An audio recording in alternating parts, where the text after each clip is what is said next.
परिपूर्तेषु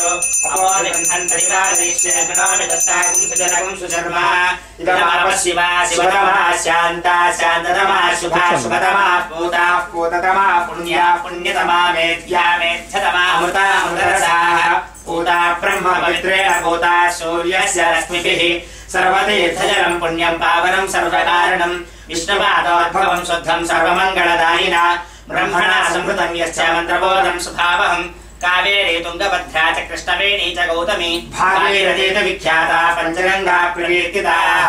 कूर्चाग्रराक्षसान् छिन्दे तत्कर्म विघातिनः वामर्पयामि कुम्भेऽस्मिन् साफल्यं कुरु कर्मसु वृक्षराजसमुद्भूता शाखायाः पल्लवत्वचः युष्मान् कुम्भे हर्पयामि सर्वदोषापनुत्तये नारिकेलसमुद्भूता त्रिनेत्रहरसन्मता शिखयाजुतं सर्वं पापं पीडां च मेरुदा सहिरत्नानि दाशुषे सुवाति सविता भगः तं भागं चित्रमीमहे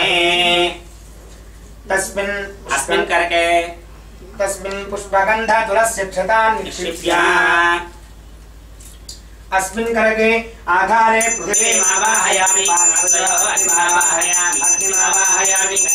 अपमावाहयामि कुशलो आकाशमावाहयामि दिने सर्वतीर्थजलमावाहयामि गंगादि सर्वतीर्थजलेभ्यो नमः इदमासनं गंगादि सर्वतीर्थजलेभ्यो नमः पुष्पेण आसनं परिकल्पयामि गंगादि सर्वतीर्थजलेभ्यो नमः पाद्यं समर्पयामि अर्घ्यं समर्पयामि आचमनीयं समर्पयामि गंगादि सर्वतीर्थजलेभ्यो नमः दिव्यश्री चन्दनमालेपयामि गंगादि सर्वतीर्थजलेभ्यो नमः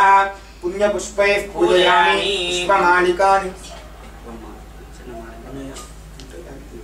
ओम वरुणाय नमः ओम प्रचेतसे नमः ओम रत्नाम्बरधराय नमः ओम यादस्पतये नमः गंगा सर्वतीर्थजलेभ्यो नमः नानाविध परिमलपत्र पुष्पाणि समर्पयामि गंगादि सर्वतीर्थजलेभ्यो नमः दिव्यधूपमाघ्रापयामि ओम इमे धूपा सर्वविना दिव्यधूपादिवासिताः पूता ब्रह्म पवित्रेण पूता सूर्यस्य रश्मिभिः गंगादि सर्वतीर्थजलेभ्यो नमः दिव्यधूपमाघ्रापयामि अहमस्मि प्रथमया पूर्वं देवेभ्यो अमृतस्य नाभिः